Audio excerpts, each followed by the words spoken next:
Bienvenue dans le paradis du cheval, ici à Tiaret.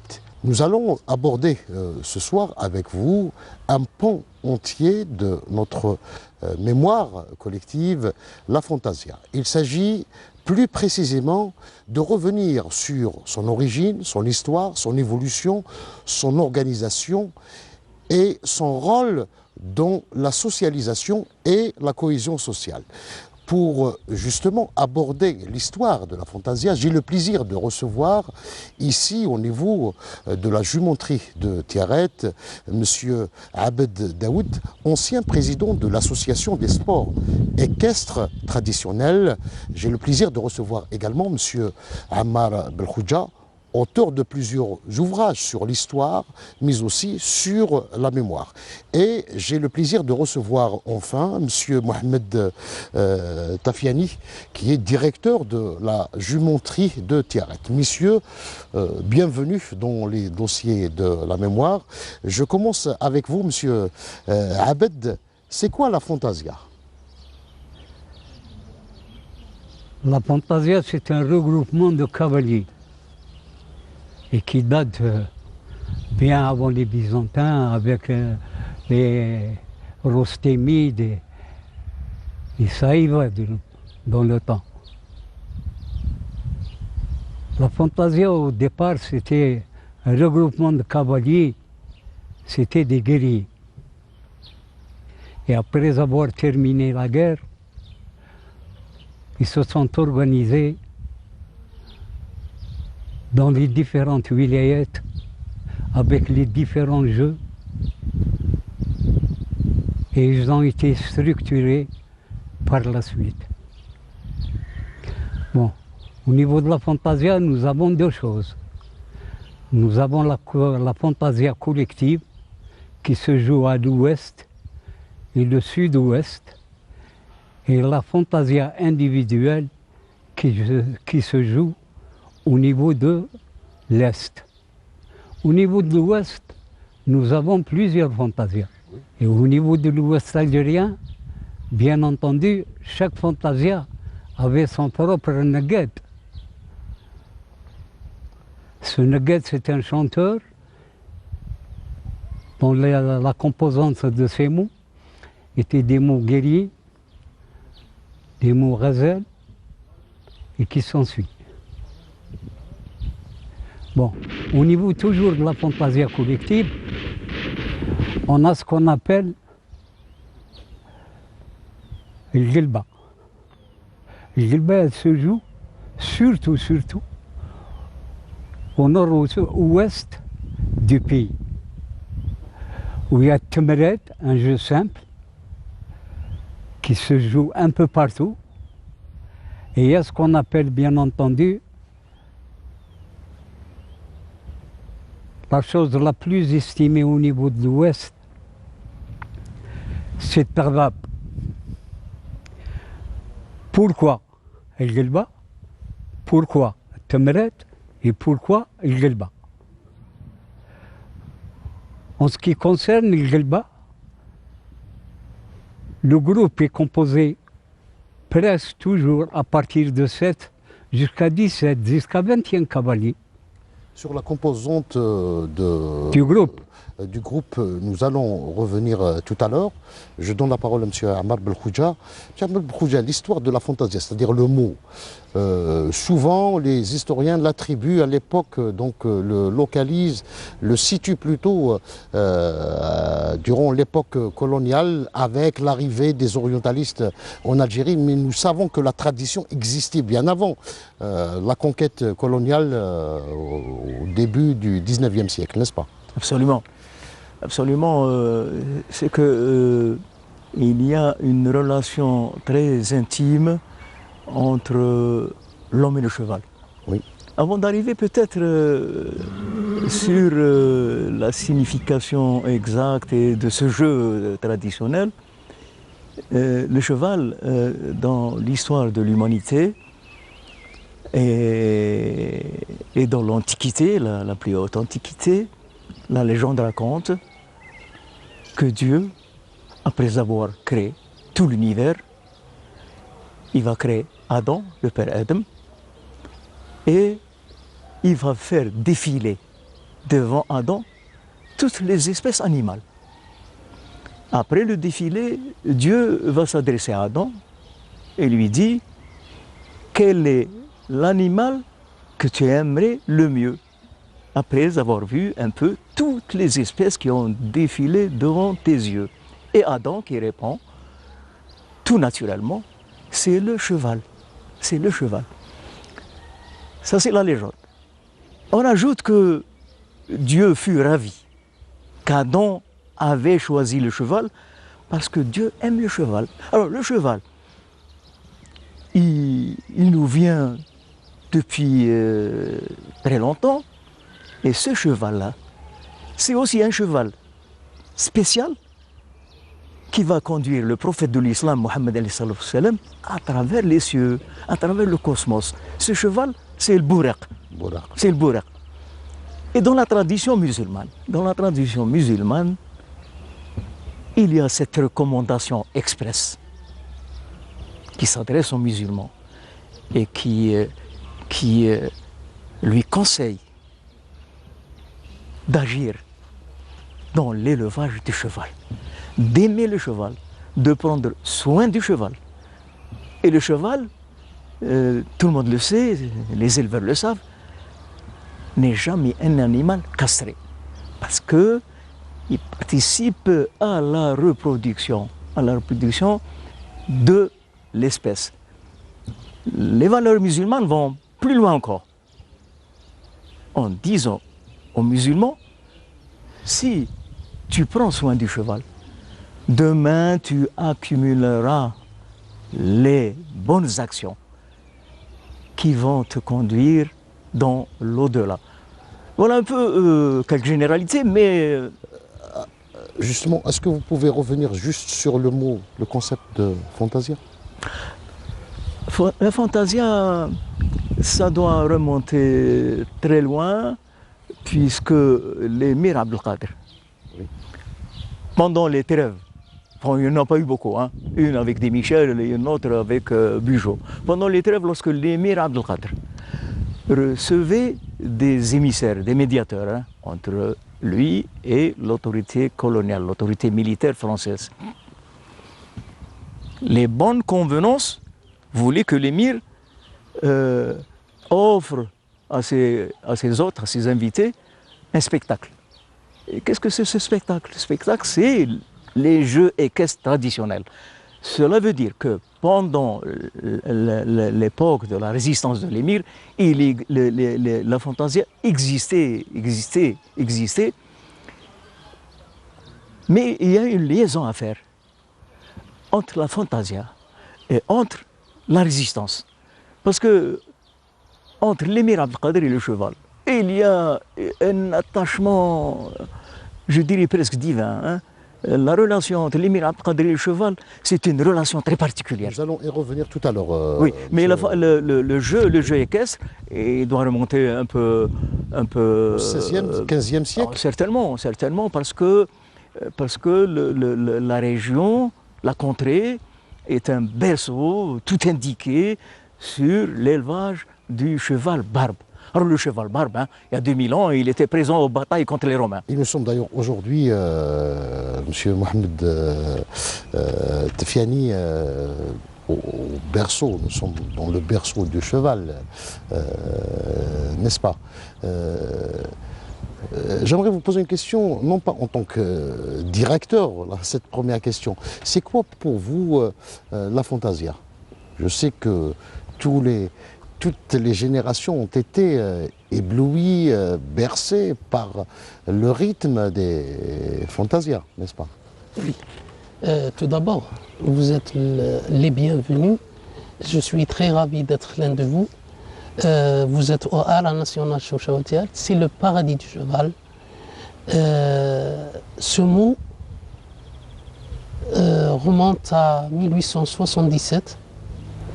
La jumenterie, c'est le berceau du cheval barbe et elle est toujours. Depuis 1877, elle existe et elle fait ses fonctions bien comme il faut jusqu'à aujourd'hui. Bon, pour le fantasia, pour moi c'est une tradition de grand-père à grand-père à grand-père.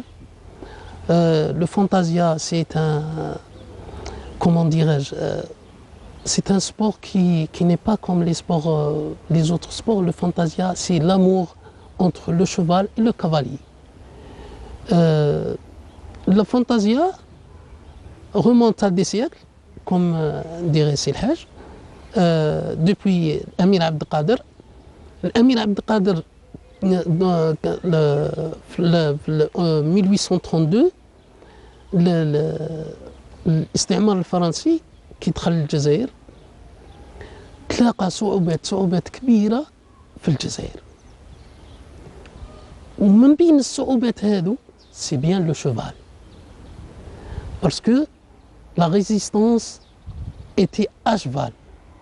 Malgré que la France avait des moyens plutôt vraiment sophistiqués, avec des chars, avec des motos, mais nos guerriers à cheval ont pu affronter l'Isti'mar français avec tous les moyens. Et la tradition du fantasia était depuis avant. Donc, on doit dire que le cheval, le fantasia, existait très avant 1832. Donc pour revenir également sur l'origine de la fantasia, je vous propose cet avis d'une spécialiste et on se retrouve juste après. On pense simplement, il y a quand même plusieurs éléments qui peuvent peut-être le prouver, que c'était un exercice de préparation à la guerre ou de maintien en forme entre deux guerres. C'est devenu festivité lorsque la mécanisation a pris le pas sur le cheval dans le domaine guerrier. Historiquement parlant, il est donné comme le meilleur cheval de guerre du monde. Donc vous pouvez être très fiers. Et malheureusement, à l'heure actuelle, on n'apprécie plus ce cheval. Que parmi les chevaux, qui sont des animaux quand même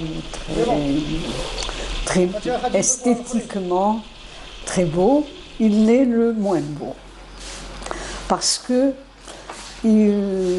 quand il est au repos, il a toujours la tête baissée, comme quelqu'un qui s'ennuie mortellement. Il a la queue plaquée entre les fesses. Et on a l'impression qu'il ne bouge pas, il est totalement amorphe. Alors que tous les autres chevaux, et le cheval arabe en particulier, même au repos, bougent en permanence, montrent énormément de vivacité. Donc je pense qu'il y a cet aspect-là qui est un peu étonnant, même peut-être un peu rebutant, parce qu'on se dit qu'est-ce que c'est un animal comme cela. Or, en réalité, dès que vous l'approchez, que vous lui parlez, c'est une véritable transformation. On a l'impression d'autre chose. Et je pense que c'est ça, sa caractéristique fondamentale. Et il est d'une douceur aussi extrême. Il est très robuste. Il est susceptible de porter un poids de 50 kg supérieur à celui des autres chevaux. C'est peut-être pour cela qu'il a fait un très bon cheval de guerre. Et il a aussi sa maniabilité faisait que pendant les guerres, les cavaliers étaient à même d'avoir 2 ou 3 chevaux qu'ils menaient en même temps, et quand un de leurs chevaux était fatigué, ils sautaient sur l'autre. Donc ils avaient une supériorité sur la cavalerie ennemie qui, elle, ne disposait que d'un seul cheval. Mais ça demande aussi beaucoup d'habileté pour, au milieu d'une bataille, être capable, en portant ses armes, de pouvoir sauter sur un autre cheval. Et c'est un des éléments qui fait dire que la fantasia est un exercice pour le maintien en forme du guerrier, enfin de ce qui était le guerrier. Le cheval, et en particulier le cheval barbe, a des caractéristiques qui ont l'avantage de rassurer. À l'heure actuelle, on l'utilise de plus en plus pour les enfants handicapés et en particulier les enfants autistes. Et le cheval barbe s'avère de tous avoir un effet bien plus important que tous les autres chevaux. Et c'est parfois extrêmement spectaculaire. Moi, j'ai vu un enfant trisomique qui avait 14 ans. Il était orphelin. Il vivait quasiment isolé. Il avait été recueilli par, je ne me souviens plus quel organisme. Et il était toujours tout seul, il ne parlait pas, il ne s'approchait jamais de ses camarades, il ne voulait pas qu'on l'approche. On l'a obligé à monter sur un cheval. Ça a été extrêmement dur, mais on y est parvenu. Et au bout d'un quart d'heure, quand il est redescendu, il était quasiment métamorphosé. Pour la première fois, on l'a vu s'approcher de ses camarades. Je ne sais pas ce qui s'est passé par la suite, mais d'après les monitrices qui s'occupaient de lui, il a continué, il a persévéré, et il s'est intégré au groupe d'enfants dans lequel il était depuis des années. Donc il y a véritablement un effet, on ne l'explique pas. Scientifiquement, on n'a actuellement aucune explication, on a uniquement des constatations. C'était là donc l'avis de Madame Kadri, anthropologue, sur l'origine de la fantasia. Je reviens vers vous, Monsieur Abd Daoud. Au cœur de la fantasia, un cheval, ou bien le cheval. Et le cheval, pas n'importe quel cheval évidemment. Quel est le type de chevaux qui est le mieux approprié pour organiser une fantasia? Pour organiser une bonne fantasia, c'est-à-dire la majorité des chevaux qu'on utilise, c'est surtout le barbe, arabe barbe. Parce que des fois j'entends personnellement entendre de parler du pur sang arabe. Il n'y a jamais eu de pur sang arabe au niveau de la fantasia. C'est un cheval qui est un peu rapide, qui n'est pas tellement solide comme le barbe, qui n'a pas suffisamment de résistance comme le barbe ou l'arabe barbe. Ce qui fait qu'on utilise ces deux spécimens. On trouve même à l'heure actuelle, même des fois, heureusement que ce n'est pas beaucoup, on trouve le semi-breton. Et c'est pour cela, personnellement, je m'inquiète en ce qui concerne le suivi des saillies. Pour laisser ce barbe jouer convenablement au niveau de ce vaste pays. Mais pourquoi le choix est porté sur ce cheval, qui est un cheval bien de chez nous, comme on dit? Un cheval de chez nous, bien entendu, parce que la fantasia, c'est pas un jeu de une demi-heure, 2 heures, c'est presque la journée, le matin et le soir, sauf la pause de midi. Et des fois, au niveau de nos fêtes traditionnelles, on tient jusqu'à 3 jours, c'est-à-dire 2 jours et demi. La demi-journée, elle est réservée au rassemblement. Ensuite, l'après-midi, c'est le départ de la fantasia. On arrête le soir, on se repose Le lendemain, on reprend le matin, on reprend l'après-midi, et ainsi de suite. C'est pour ça qu'il faut un cheval résistant. Et n'oubliez pas qu'au niveau de ce jeu de fantasia, quand on joue certains jeux comme le Gelba, c'est une demi-tour rapide, ce qui fait que soit l'arrière-main, il reçoit, soit l'avant-main, au niveau des mollets, il reçoit. Parce qu'au niveau de la fantasia, même nos cavaliers ne font pas travailler suffisamment leurs chevaux, comme au niveau, par exemple, de l'équestre moderne. On a des entraînements, on soigne convenablement le cheval et ainsi de suite. Ici, non, c'est autre chose. Et c'est pour ça que la majorité du temps, au niveau de Gelba, on trouve le dépoitement de la hanche au niveau de l'arrière-main. Vous avez Temred, non. Il donne un certain repos aux chevaux. Parce qu'il part sur une distance de 20 mètres à peu près, jusqu'à 30 mètres, pour laisser le soin au nugget de dire ses mots, de faire ses chants. Et ensuite, il fait le signal à son chef quand même appelle à présenter les armes, à prendre les départs au galop ramassé, ensuite le galop de charge, ensuite la slave. Et la slave, chez nous, elle n'est pas secondée. Il faut qu'elle soit réglée. C'est pour ça que, par la suite, au niveau des salons, quand il y a eu des confrontations et tout, les gens commençaient à s'organiser davantage. Et il y a ce qu'on appelle le tervab. Oui. Tervab, on donne une certaine distance au nugget pour qu'il fasse écouter ses mots, soit dans n'importe quel domaine, qu'un gazelle ou des chants engagés ou autres. Et ensuite, le chef fait appel aux cavaliers.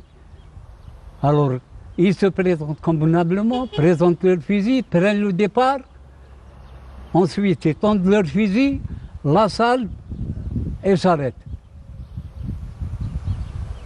Ça, ces jeux, c'est pas comme l'Est. L'Est, d'abord, il y a le choix du spécimen. On trouve la majorité du temps la QPS. Qu'est-ce que ça veut dire pour nos amis téléspectateurs? Pour nos amis téléspectateurs, surtout, ces spécimens ont du sang. Oui. Surtout le sang du pur sang anglais. Oui. C'est pour ça que vous voyez que leurs chevaux sont très rapides. Et ils ne peuvent pas jouer comme nous sur une distance limitée. Ils prennent une distance assez longue. Et eux, ils jouent en individuel, en duo ou en trio. Et les coups, ils sont saccadés. C'est-à-dire un tir après l'autre. Et chez nous, ce n'est pas apprécié. C'est pour ça que الشاعر يقول القراص نجبدو وين تنصدو خيل مدمدة قدام الخبية. C'est qu'on doit faire monter les fusils en un seul temps, ensuite les tendre convenablement et l'appel à la slab. Donc il y a une certaine harmonie qu'il faut respecter. Une harmonie parfaite. Et c'est pour ça qu'on distingue facilement la meilleure équipe que l'autre. C'est-à-dire la moindre fausse note La moindre fausse note, c'est un jeu qui est raté. qui est raté. Oui, c'est pour ça que personnellement, on m'avait demandé, lors du salon du cheval, de présenter une fiche de barème de notation. Et j'étais toujours contre, parce qu'on n'a pas le droit d'évaluer une tradition. Oui. Chacun a le choix de s'habiller comme il veut, son arrangement comme il veut, et son spécimen comme il veut. Alors, c'est la raison pour laquelle on s'est organisé et on a créé ces associations. Si je prends l'exemple de Tiaret, j'étais à la tête de la Ligue de Tiaret, j'avais 28 associations, j'avais 68 groupes, j'avais 1200 cavaliers, sans les gens qui n'ont pas voulu s'intégrer au niveau de l'organisation. pour vous dire qu'il y a un nombre... Et c'était spécifique à l'Algérie, donc l'existence de ces associations. Ah oui, dire. L'organisation, on a commencé ça quand monsieur Qazi Merbah était à la tête du ministère de l'Agriculture. On a débuté cette organisation. Et nous, au niveau de la wilaya de Tiaret, on avait à la tête de la wilaya, on avait le président de la République actuelle, Saad Majid Tebboune, qui était wali de la wilaya de Tiaret. Et il m'avait chargé de s'en occuper du traditionnel. On avait placé 2 comptoirs et chaque comptoir avait plus de 700 cavaliers. D'ailleurs, on a fait le national, on a fait le maghrébin, on a fait l'arabe et on a fait l'international. International. Oui. Nous allons revenir tout de suite, tout à l'heure plutôt, donc à l'organisation de la Fantasia. Je reviens avec vous, M. Ammar Belkhouja, donc sur l'histoire millénaire du cheval. Vous avez évoqué tout à l'heure la tradition du cheval dans le monde musulman. Et nous savons que le cheval barbe, parce que c'est le cheval de la Fantasia, il a des racines un peu plus lointaines en Algérie. Je reviens pour faire, plusieurs remarques, à savoir que la contrée, l'Algérie, est connue pour ses hommes prestigieux. Et quand on remonte dans le temps, il y a 2000 ans, Jugurtha s'est opposé à la conquête romaine. Et pendant 7 ans, il était sur le terrain. Mais on oublie de citer que le cheval est aussi intégré dans le combat, un cheval de combat. Oui. Le barbe est toujours présent dans la cavalerie algérienne qui va s'opposer aux pénétrations étrangères. Depuis Jugurtha, on revient à l'émir Abdelkader, le 2e Jugurtha du 19e siècle. Et je fais la liaison entre la fantasia, la pratique de la fantasia, telle qu'elle est pratiquée chez nous, évidemment. Et je fais la liaison avec les khiyala de l'émir Abdelkader. L'émir Abdelkader avait créé un corps d'élite parmi les meilleurs cavaliers. Lui-même, l'émir Abdelkader, je reviendrai peut-être plus spécialement sur l'émir Abdelkader, il était considéré comme le meilleur cavalier à son époque. La Fantasia, ce corps d'élite de cavaliers les plus méritants, les plus adroits, les plus courageux, les plus braves dans le combat, eh bien, on les distinguait dans le galop de charge. Ce galop de charge, il y a une similitude entre le galop de charge des khiyala de l'émir Abdelkader contre les troupes françaises et la Fantasia telle qu'elle est pratiquée. Cela veut dire quoi?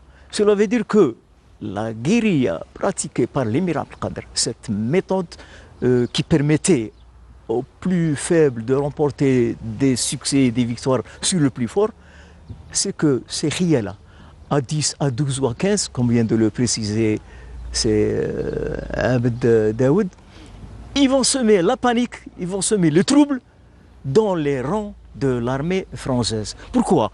Parce qu'il y a cette attaque surprise et ce harcèlement qui va stupéfier un peu l'ennemi, l'envahisseur. Et grâce à ces khiyala, l'armée française va subir, parce qu'il y a le repli, quand il y a cette détonation simultanée de 10 ou 15 fusils à la fois, c'est que les troupes françaises ne s'attendaient pas à cela et il y a un repli systématique de ces khiyala. Voilà un peu la relation qu'il faut faire entre la fantasia en tant que sport équestre traditionnel et la fantasia pour dire que le cheval barbe, il est présent dans la résistance des Algériens. Monsieur Mohamed Tafiani, je sais qu'au niveau de la jumenterie de Tiaret, Monsieur Abd a parlé du cheval barbe et du cheval de l'arabe barbe. Et ce croisement a été fait justement ici, n'est-ce pas? Oui.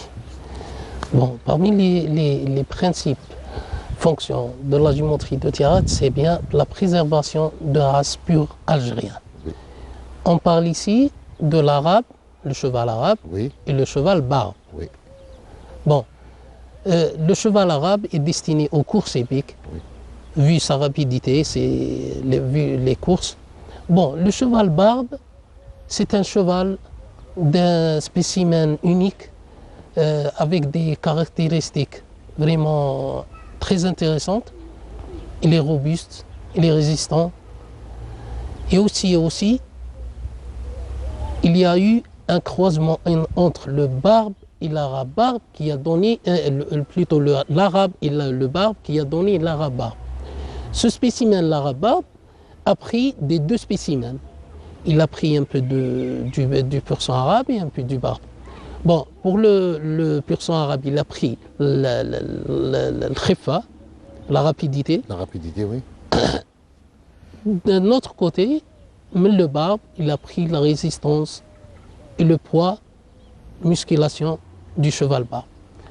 Le cheval barbe, il est préservé à 100% à la géométrie de Tiaret. Et puis ce type de cheval, donc le cheval barbe, il est authentiquement algérien. Oui. Bon, on dirait que le cheval barbe, من شمال افريقيا، الاصل تاعو شمال افريقيا. Oui, شمال افريقيا المساحه الاكثر شساعه في شمال افريقيا c'est bien l'Algérie. Oui. Donc le berceau de cette race, c'est bien l'Algérie. D'ailleurs, les spécialistes le confirment. Je vous invite à découvrir avec nous l'avis de Madame Kadri, anthropologue, qui avait découvert les traces de ce cheval au niveau justement des gravures rupestres du Tassili. On parle du cheval tel qu'il existe à l'heure actuelle et non pas de son histoire qui remonte à 60 millions d'années. Donc le cheval tel qu'on le connaît, c'est-à-dire ce que l'on appelle cabalus,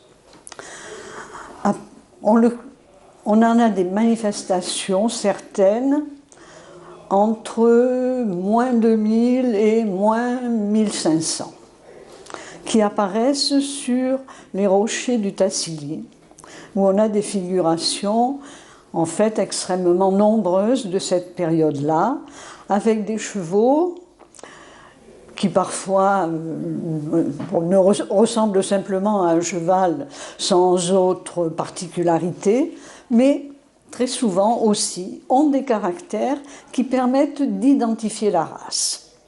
Et la seule race que l'on ait pu identifier à ce jour est le cheval barbe. Jusqu'à ces dernières années, on avait considéré que le cheval avait été importé sous sa forme actuelle. Donc la domestication venait d'ailleurs. On a démontré ces dernières années qu'il y avait eu en fait plusieurs points de domestication et on est certain qu'il y en a un qui couvre l'Afrique du Nord et peut-être le sud de l'Espagne, où s'est fait exactement la domestication. À partir de là, pour l'instant, on ne le sait pas. Tout ce que l'on sait donc, c'est que ces manifestations les plus anciennes, connues, ce sont celles du Tassili. Et on a avec le Tassili une zone totalement isolée, ni au nord, ni au sud, ni à l'est, ni à l'ouest. On a des choses aussi anciennes. Donc ça pose un problème et la question peut même être posée de savoir si ce n'est pas dans ces régions-là qu'a eu lieu la domestication. C'était des espaces avec une végétation stépique assez abondante pour permettre une vie tout à fait normale. Au départ, ce que l'on peut tirer de l'art rupestre tend à montrer qu'au départ, ça a été un animal de prestige. est probablement lié au début de d'une désertification sévère. Et il aurait pu avoir comme rôle secondaire la possibilité de réunir les derniers troupeaux de bœufs, puisque la région était entre 6 000 et 4 000 un pays couvert de bovins. Donc ces troupeaux se sont petit à petit amenuisés et il a fallu des pâturages de plus en plus importants pour préserver ce qui en restait. Donc avec le cheval, on avait la possibilité de rassembler plus facilement les troupeaux, comme cela se fait en Camargue, par exemple, à l'heure actuelle. Enfin, ceci étant une hypothèse pour expliquer pourquoi cette région pourrait être une région susceptible d'avoir domestiqué le cheval. Les chevaux que l'on connaît au Tassili sont très souvent attelés à des chars. Et ces chars ont des particularités qui n'existent sur aucun autre char connu, ni en Égypte où il y a des chars qui sont peut-être plus anciens, mais au moins contemporains, ni en Crète où il y en a également à la même époque. Donc c'est parce qu'il y a ces particularités-là qui en font un char extrêmement sobre que on a un argument de plus pour dire que on doit diriger les recherches vers le Tassili pour retrouver l'origine du cheval. C'est donc l'avis de Madame Kadri, anthropologue, qui situe un petit peu l'origine du cheval barbe. Je reviens vers vous, Monsieur Abd Daoud. Je pense que vous avez des précisions à apporter concernant l'organisation de la Fantasia, n'est-ce pas? Et en ce qui concerne la Fantasia, dans la Fantasia, nous avons les dérivés de la Fantasia. Oui. Nous avons par exemple le ramassage, la chasse à court. Il y a plusieurs techniques au niveau des dérivés de la Fantasia. Et ces dérivés de la Fantasia ne se jouent qu'en Algérie, et surtout le côté sud. Oui. Si je prends par exemple un exemple que je cite, et je l'ai vu personnellement, dans la wilaya Tiaret, au niveau de la daïra de la commune de Hmadna, oui. Au niveau de la daïra de Sidi Abdelrahman, ben, je vois des gosses avec à l'âge de 12 ans, 14 ans, faire la chasse à court à dos de cheval nus, même pas de filet ou tout juste l'arçon, une petite corde, un petit bâton. Alors, au galop de charge, il court derrière le lièvre et il lui donne un coup, il descend rapidement, il l'égorge et il le met dans son sac. Chose qui ne s'est jamais vue. Il y a aussi de la chasse à court, soit à plume, soit...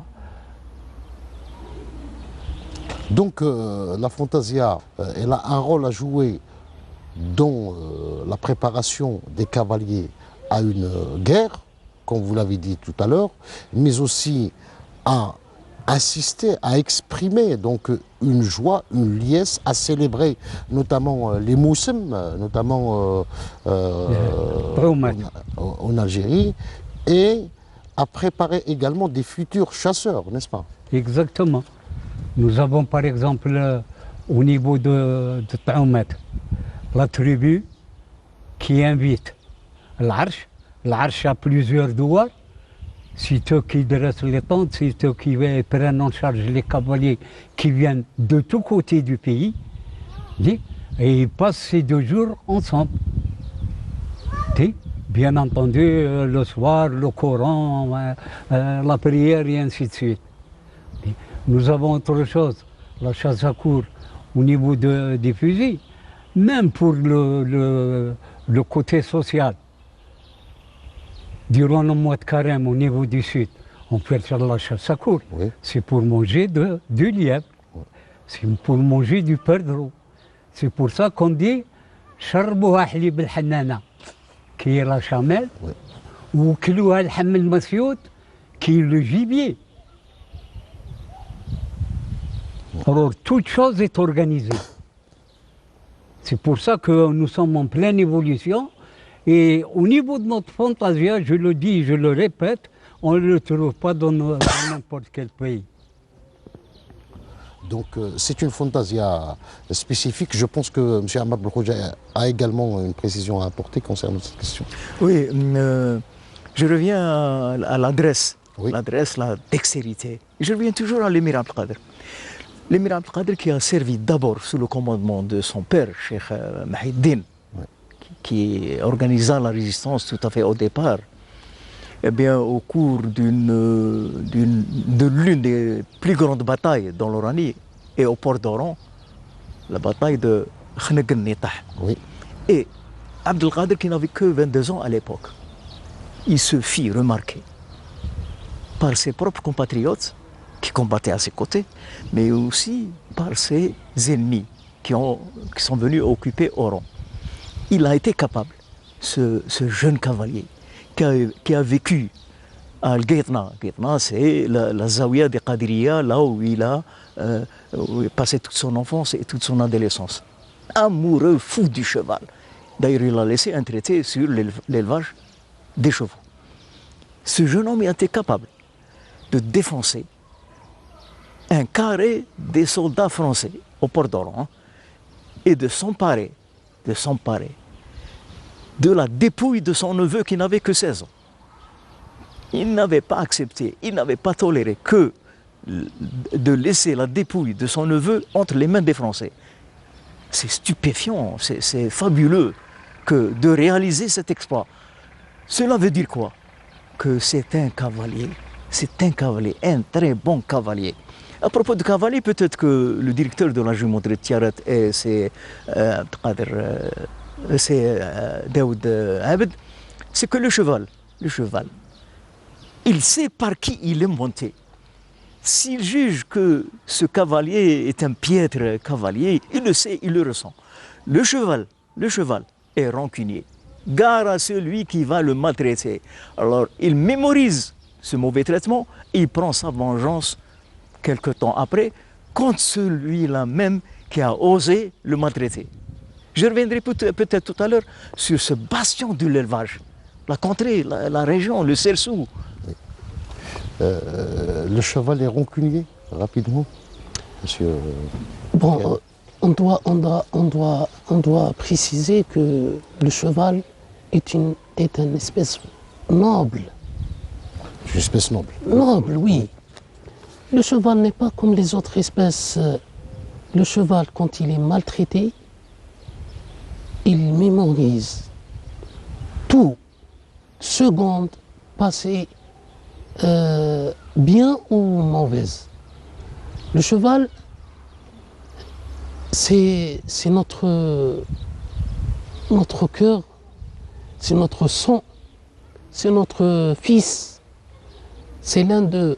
C'est un membre de la famille. Oui, c'est un membre de la famille. Nous allons aborder le rapport des Algériens aux chevaux dans le prochain volet. Mais avant, j'aimerais aborder le rapport de la fantasia à la poésie populaire, Mlhoun.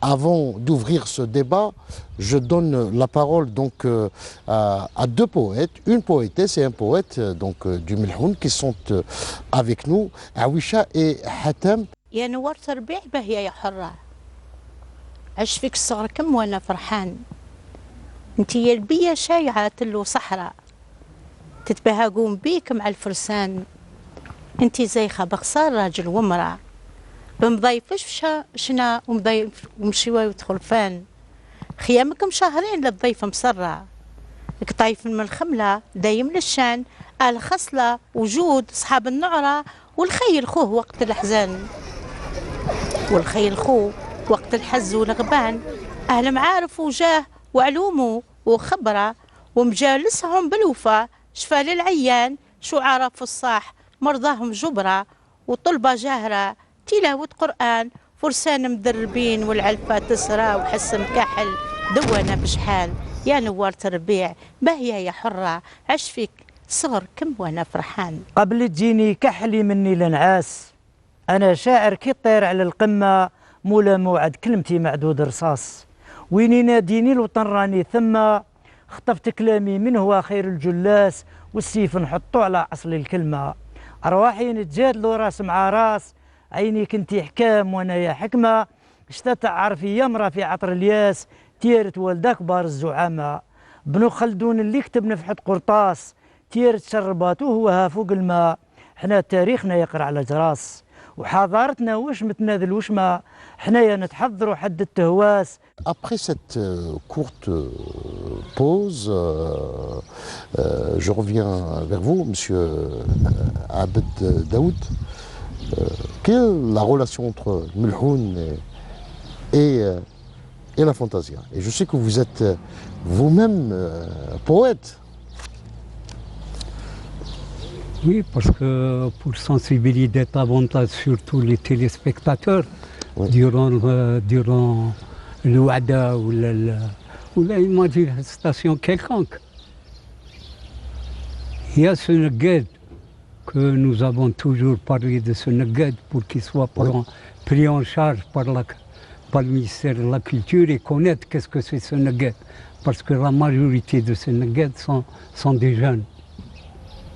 Alors, au Ngedi, il y a une différence entre région et région. Par exemple, entre l'Est et l'Ouest, entre certaines wilayas aussi. Chacun sa voix, chacun son temps, les paroles diffèrent, soit dans le domaine du Nous savons que pas de Fantasia sans... non, il y a de la Fantasia sans Neged. Oui. Mais pour plus de qualification oui. de Fantasia, oui. on préfère avoir un Neged au niveau du groupe. Neged qui se détache complètement de l'organisation, c'est-à-dire... non, il est au milieu, c'est un cavalier. Oui. C'est un cavalier dans le groupe considéré et il a ce plus dans le domaine du Ngedi. Parce qu'il a une belle voix, parce qu'il a de belles paroles, parce que et il change. Il ne reste pas toujours dans le même milieu. C'est la raison pour laquelle on apprécie plus ce groupe dans cette Fantasia avec ce Ngedi. Et le Ngedi fait quand même la valeur du jeu. La valeur du jeu. Donc c'est même une m'avait valeur... dit lors du salon du cheval de préparer un barème de notation, ce que j'ai qualifié en 2 temps, artistique et technique. Et j'étais toujours contre et je suis toujours contre l'évaluation du jeu. Du jeu. Monsieur Daoud, oui. J'aimerais également avoir le point de vue de M. Ahmad Belkhouja par rapport au Melhoun et à la Fantasia. Melhoun et Fantasia, mais il faut que j'apporte quand même une précision. Oui. Sur, nous sommes au cœur c'est une bastion de l'élevage, un berceau de l'élevage équin. Oui. J'ai potassé un livre très intéressant de Annie Ray Goldzeiger. Oui. Annie Ray Goldzeiger qui a élaboré un travail magistral sous le titre du Royaume arabe, sous la direction de Charles-André Julien. Quand elle aborde le drame des Algériens pendant la famine de 1867, et elle évoque dans la région Tiaret, les Ouisset. Elle parle des Ouisset, c'est une tribu qui se situe à une vingtaine de kilomètres à l'est de Tiaret. Et elle dit que les Ouisset avaient perdu à cette époque la moitié de leur cheptel équin. 50% du cheptel équin a péri pendant la famine qui a sévi en 1867-68. Quand elle évoque les Ouisset, cela veut dire quoi? Cela veut dire que dans toute la contrée, les tribus aimaient le cheval et s'appliquaient à l'élevage du cheval. Le melhoun et le... Ben oui, ça marche ensemble. C'est-à-dire que nous nous trouvons aussi dans cette région au pays des grands poètes du melhoun. Je citerai deux grands noms qui étaient célèbres dans toute l'Oranie. C'est Ben Lahrash Mohamed et Ben Taïba Mohamed. Puis viendront toute une génération de poètes, hein, toute une génération de poètes. Je vais vous raconter une histoire exquise sur une légende du cheval sans le cheval. Hein. Pendant la résistance de l'émir Abdelkader, les Ouled Nail à Djelfa avaient besoin d'envoyer un message de toute urgence à l'émir Abdelkader qui se trouvait à Tagdat. Et on va charger un Reggab. Qu'est-ce que c'est le Reggab? Le Reggab, c'est quelqu'un qui épie la présence des soldats français dans la région, qui va les signaler aux troupes de l'émir Abdelkader pour riposter contre cette pénétration lente, pénible et progressive. Quelqu'un va se porter volontaire, sans utiliser aucune monture, ni un mulet, ni un cheval. Et il va franchir 216 km qui séparent Djelfa de Tagdat en 26 heures. Il arrive, il donne le message à l'émir Abdelkader qui se trouvait à Tagdat. L'émir et son entourage sont complètement stupéfiés que ce fils de Ouled Naïl puisse franchir une longue distance pour ramener une information de toute urgence. Il lui dit, l'émir dit à ce Reggab qui va se transformer en Tissal pendant la révolution armée. Le Tissal, lui qui va se charger à transmettre des messages d'une région à l'autre, d'une unité de la LN à une autre unité. Il lui dit, que veux-tu, monsieur, toi qui viens de franchir une longue distance pour me donner un message? Il lui dit, je ne veux rien. La seule récompense que je vous demande, c'est de m'accorder votre bénédiction. Il lui dit, tu as toute ma bénédiction et dès lors, tu vas être Aoud Rouhk. Et on a attribué ce sobriquet, ce surnom de Flen Aoud Rouhou, son propre cheval. Voilà, merci pour cette histoire bien de chez nous, Monsieur Tafiani Mohamed. Est-ce que sans le melhoun, la fantasia n'est pas tout à fait une fantasia? Monsieur, avant tout, je dois préciser un mot. Je suis très très fier d'être algérien. Parce que le fantasia et le melhoun, ce sont une tradition algérienne et je suis très très fier. Le sens melhoun veut dire des mots qui vraiment touchent. Ça veut dire un cavalier avec le melhoun. C'est une composition, c'est une plutôt mazoufa, فنية اللي نفتخروا بها comme Algérien. Je suis très très fier. Je dirais bien que le melhoun avec Fantasia, c'est un couple qui donne l'envie de vivre. Monsieur Daoud, avant d'évoquer les accessoires de la Fantasia, j'aimerais également revenir avec vous sur l'organisation de la Fantasia, parce que il y a un nombre qu'on respecte, c'est toujours un chiffre impair. Pourquoi? Le nombre de cavaliers. Tout dépend des moyens du groupe. Oui. Mais de préférence, chiffre impair. Oui. Parce qu'aux appels du chef, même la parole sera équilibrée entre les cavaliers qui se trouvent à droite et à gauche. Oui. Et quant au nombre, tout dépend des moyens du groupe au niveau de cette tribu. Oui. On peut y aller de 5 jusqu'à 21. Oui. On avait dans le temps, on avait voulu le faire, s'ils avaient 21 cavaliers. Donc il y a Jusqu'à l'heure actuelle, il y a quand même le nombre de chevaux existe, le nombre de cavaliers et surtout de jeunes existe, donc on peut se permettre ce luxe d'augmenter le nombre. Et de préférence toujours impair. Mais je voudrais revenir sur quelque chose qu'a dit M. Bourkhouja, en parlant de ces huissettes.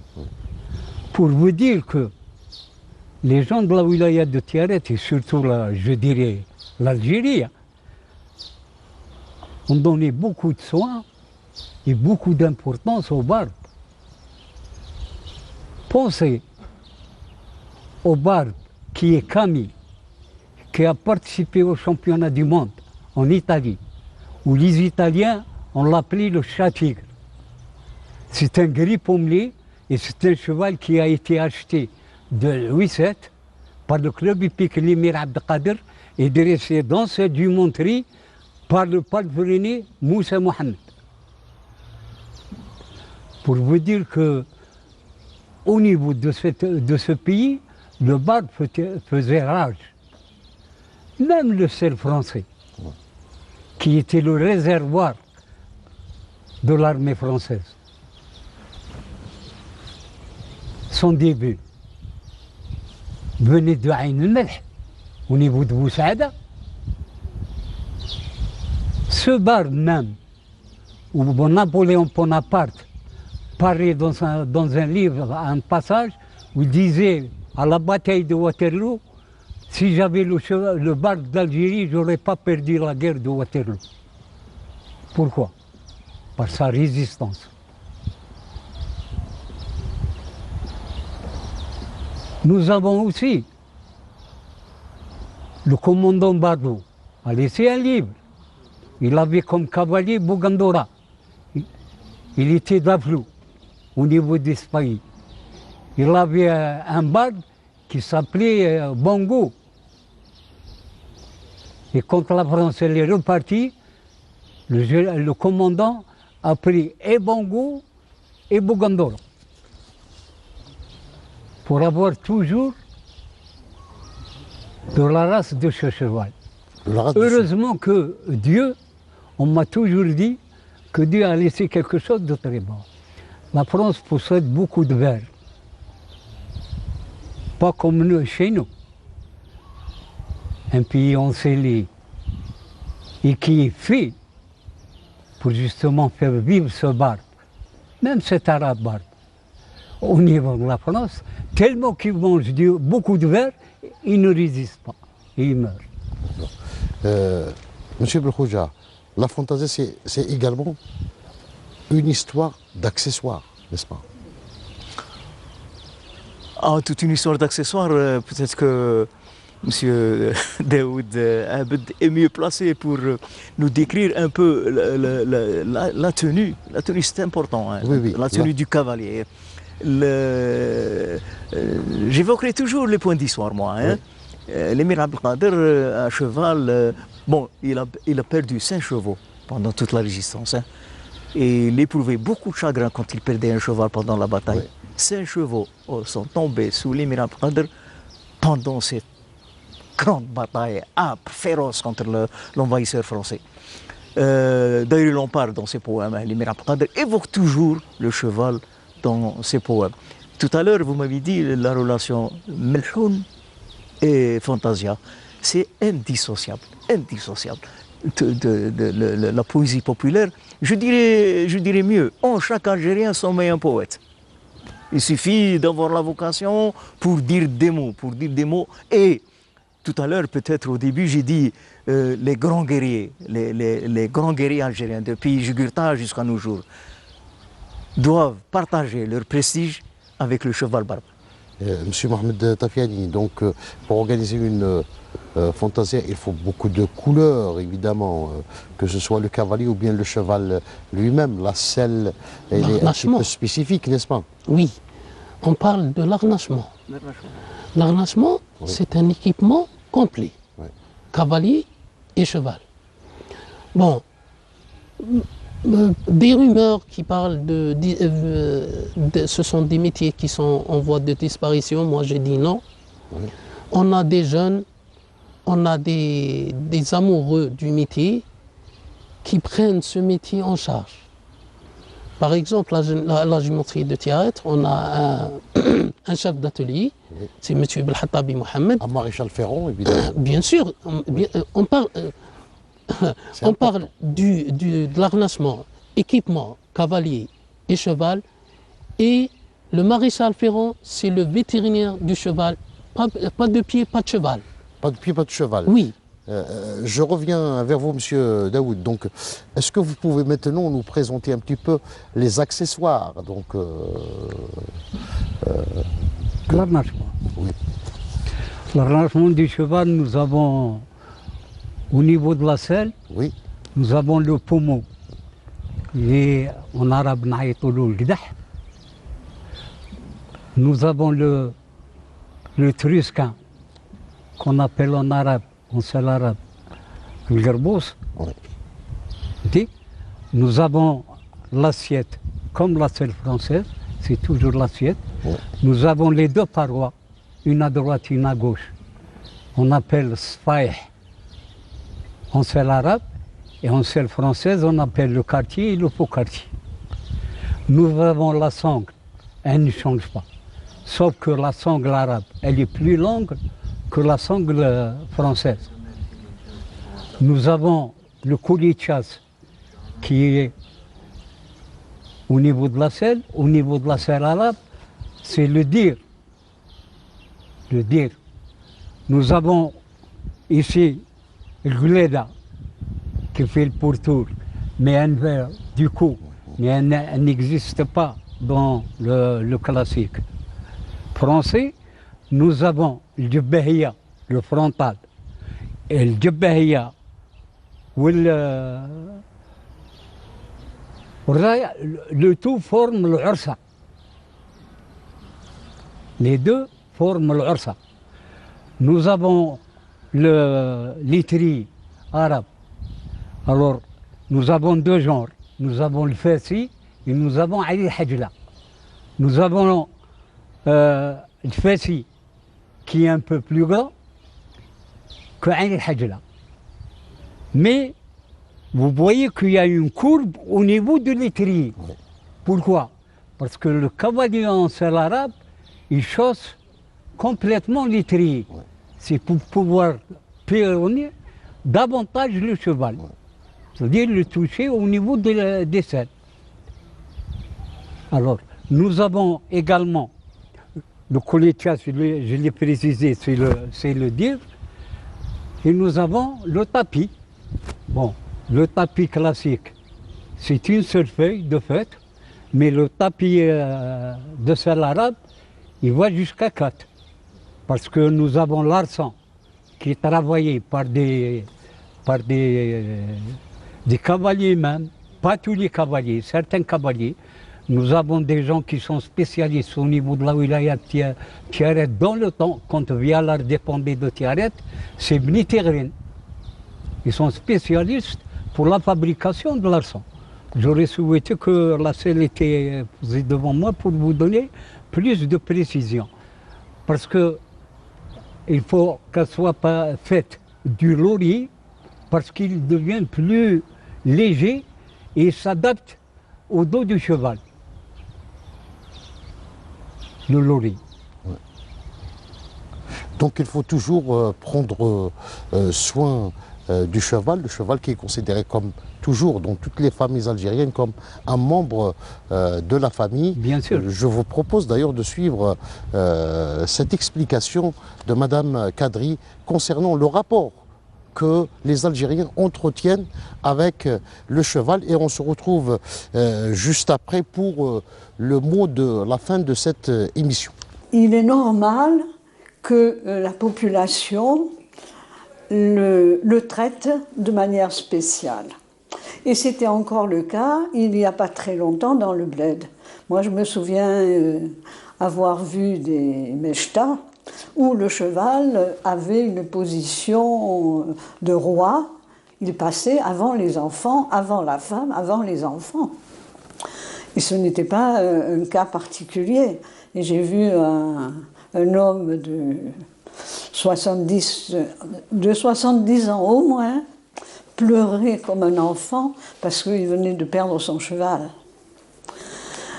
Et donc il y a un attachement, pour revenir donc à cette question des jeux, il y a un attachement qui fait que l'Algérien se comporte, l'Algérien traditionnel, disons, se comporte avec le cheval d'une façon très spéciale et peut en faire beaucoup plus que n'importe quel autre cavalier. Ça explique qu'il ait été favori dans l'Antiquité, qu'il y ait eu des jeux auxquels il a participé et que ces jeux aient souvent été gagnés par des habitants, soit d'Algérie, soit de Libye, qui était la zone la plus prolixe à cette époque-là. C'est une fusion entre l'homme et le cheval, et que l'on retrouve, je ne sais pas si vous avez fait attention, mais dans le bled, les enfants montent à cheval et ne savent pas marcher. Ils vivent vraiment avec... enfin, ils vivaient encore il y a,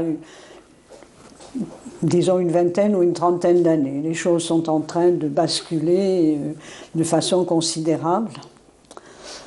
C'était donc Madame Kadri, anthropologue, qui nous expliquait un petit peu les rapports entre les Algériens et les chevaux, et le cheval en particulier.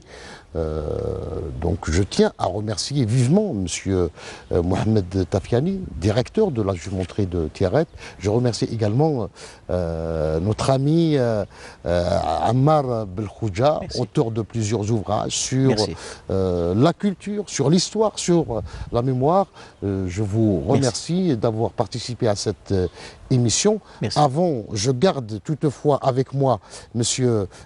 Daoud pour le mot de la fin. Mais avant, je tiens à vous inviter à découvrir une seconde fois le duo, les poètes Awisha et Hatem, pour un hommage donc au cheval. فرسان مدربين والعلفة تسرع وحس مكاحل دويوايا بشحان شعراء ملحون وسهرات القمرة والحان القصبة للشيوخ اثنان قطب الصلاح في العليا نارا سيدي خالد حارسك من عديان يا نوار تربيع باهية يا حرة عشت فيك الصور كم وانا فرحان. واحنا يا سامين فوق اللي يسمع، احنا يا بدو عشقنا محال خلاص وما زلنا نوصفوا المحبة بالحمى تير تخرج يوم الافراح والعراس كي تتشهر كي النجمة وسط سما تتعصب بالفل وتتحزم بالياس وتحط الياسمين قبلها في البسمة وتتخثر كيما الخمرة وسط الكاس وتلوح بتاريخها في ذي الأمة. الفارس حساس وجواده حساس، شوفوا كي يتحاور ونغمة نهمة كي تزور طعومتنا جرحك ينقاس. سيبنا ما زلنا وقوف على الحرمة، تلقى السرج شليل وركابه بقاص وتلقى العوديرات في شواق النهمة وما زلنا في قزوننا نتعدوا ناس. Et on arrive au terme de cette émission consacrée à la Fantasia, à la lisière de la nuit. Et pour la terminer en beauté, que de mieux que de céder la parole au poète, à M. Abd Daoud. Bismillahirrahmanirrahim. والصلاة والسلام على سيدنا محمد وعلى آله حق قدر المقدار العظيم. هذه المناسبة على كل حال نحيو كاع فرسان الواجب الوطني تاع الجزائر وفرسان الخيل، ونقول يا حرمة شربتك غدير، شربتك من عين بارد تحت كرمة صراصير، جلالك خملة وسرجك كي الوردة وحتى الخيط حجوبك هالعود حرير، بقعة وبقع شاو شاو الغارة، وحمرة وحمر واللي عليهم صبارة، زرقاء وزرق واللي فوقهم كي ينهضوا على كحيل يطلق شرارة، دهمة ودهم خادم جاية السارة، لبست قفطان وزاهية بتشارو، هذه عادة للعرب باين يقولوا. تيارتي العذراء وعليك ما كفاتني هضرة، متونس بالإله والصلاة ليه بكرة، محمد سيدنا صورة الجواد ليه بكرة، عزيتك كيما مالكي المرار المرا ضرة، أنا وجودي وقانتي ليك حضرة، تيرت يا العذراء وعليك ما كفتني هضرة. سبحان الإله ودارك نعمة خضراء، سكنك الجبال ما بين التل والصحراء، كسبك الخيرات وجميلك فيه نظرة، فيك الحيوانات والخيل ليك شهرة، مثلتك للبهاق لي زينك يا عذراء، ترسموا فيك احتفالات كذا من مرة، زاروك علماء وسلطنة واهل الحرمة، فيك مشيوك حيل من الجعب بخرى. لله قولوا لي كان ولاد بودالي الصافي ومختار بوعكاز يكونوا ليك يا تيارة نعرة. سبحان الإله سبحان الإله ودار نعمة خضراء، من نعدة سنين قوية ورجعت للعوايد وبذل السباب جبد القصية، من تحررت البلاد راهي بدم الشهداء مسقية، يوم عيد تيارت يا الأخوان عليه بخالد الزين في الجهة العالية، ذاك اليوم العراش جاتو الكرايش وخلويا، خدايدهم خاطري يا ناس الصدق والنية، لا تنسوا المساعدة وبني مديان الكلية، الخيل القرح كسبوهم وليدات القبلية، المدني الهند القديم العجفة كواتوكية، بابا خالد الخيل والخودات عليه نار ومقدية، بوديسا صحراوي باي قال حبي الأحمر مين يتهوى بيا، بابا أحمد الميزان والعقلية ولا تمثلوا المثال هذا حد الرجلية، الفقيقي يرقم في الصحراء والدير يكتب فيه لغة عربية، نشفى في ليد عمر على لتايف السنية، شبوب تيارتو القشعة المقدية، يجي في زين بناتك يجي ويروح في خفية، والمعليم عاشي ما خليش الفايجة خالية، واللي يبغاو سقسي عليا قولوا هذاك عابد ولد الدويدية. فيفرا الجيل والنوبال، تحيا الجزائر، الله يرحم الشهداء الله يرحم الشهداء الله يرحم الشهداء، وتحيا الجزائر الجديدة. Monsieur Abd, je vous remercie de nous avoir honorés et d'avoir participé à cette émission consacrée à la Fantasia. Je tiens à remercier également l'équipe technique de la station d'Oran qui m'a aidé à préparer cette émission. Je remercie spécialement le président de la chambre de l'artisanat de Tiaret, Belfodil Ahmed, ainsi que Nordine Tigerment, un artisan qui a mis à notre disposition donc un certain nombre d'ustensiles. Et je remercie enfin la wilaya de Tiaret pour son aide et son assistance. Excellente soirée et merci de nous avoir suivis. Je vous laisse avec ce chant bedoui de la troupe de Cheikh El-Miloud Tiarti. مالي يا مالي الفرحة منين توالي وهي دلالين وساعة الفرحة جات العلبة تلعب لي فارس يركب وذاك حل ذاك شهاب الازرق شباح العلبات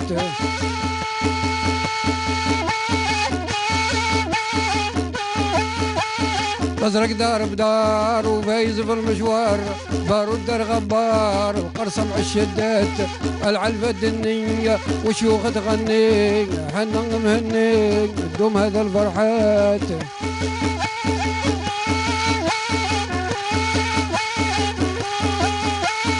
العلبة اللي فارس يركب لك حلاك شهاب الازرق شباح العلبات الازرق دار بدار وفايز في المشوار بارود دار غبار القرص مع الشدات العلبة الدنية وشيوخ تغني وحنا مهني دوم هذا الفرحات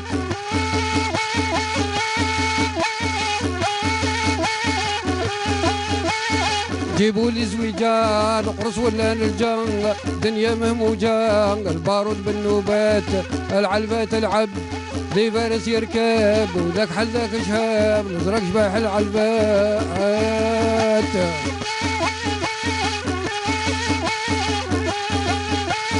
مالي يا مالي الفرحة منين توالي وهي دلالين وساعة الفرحة جات ولاي السلطان رزنا راه فرحان واستصحى مظلوم هذا الفرحات مالي يا مالي فرحة منين توالي وهي دلالي وساعة الفرحة جات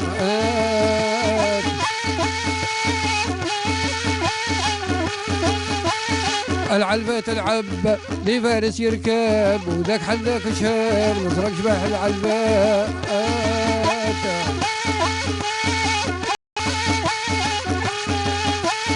نزرق دار بدار فايز بالمشوار بارود دار غبار قرصم عالشدات جيبوا لي زويجه قرص ولا نرجع دنيا مهموجه بارود بالنوبات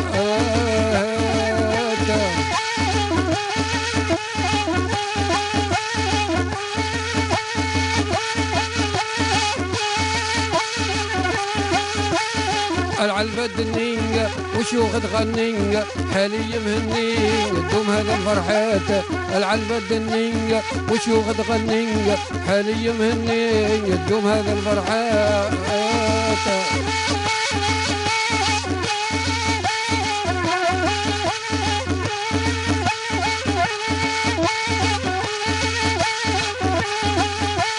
يسحب البارود نهار مسعود وسلاحنا يجود ارصد بشاكات جيبوا لي زويجه رسول الله للجنة دنيا مهموجه البارود بالنوبات